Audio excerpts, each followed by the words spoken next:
এটা হলো 22 number gas, একদম ইনটেক প্যাকেট।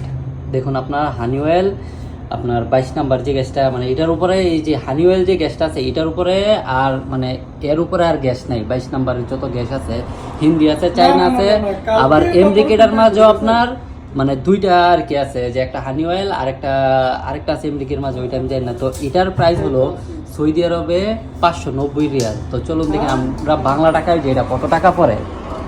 590 ইন্টু 32 করেই ধরি, দেখুন কত পারে, 18,880 টাকা, মানে যেটার উপরে আর গ্যাস নেই। মানে এটা হলো একদম মেড ইন ইউএসএ, মানে ইউএসএর মাঝে দুইটা ভেরিয়েন্ট।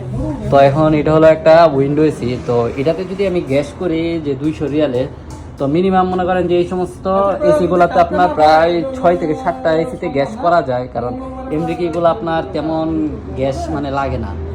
আর যেগুলো চায়না বা ইন্ডিয়ানগুলো আছে ওইগুলো একটু বেশি গ্যাসের প্রয়োজন হয়, কারণ এইগুলো দিলে খুব দ্রুত কুলিংটা চলে আসে।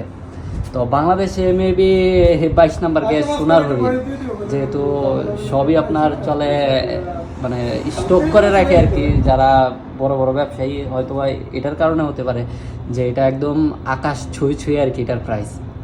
তো সৌদি আরবে একটা মানে এমডিকি বোতল প্রাইস হলো 18,000। আর যদি চায়না বা হিন্দি যদি ব্যবহার করি, চায়না তো সব থেকে কম আর হিন্দি আরও কম।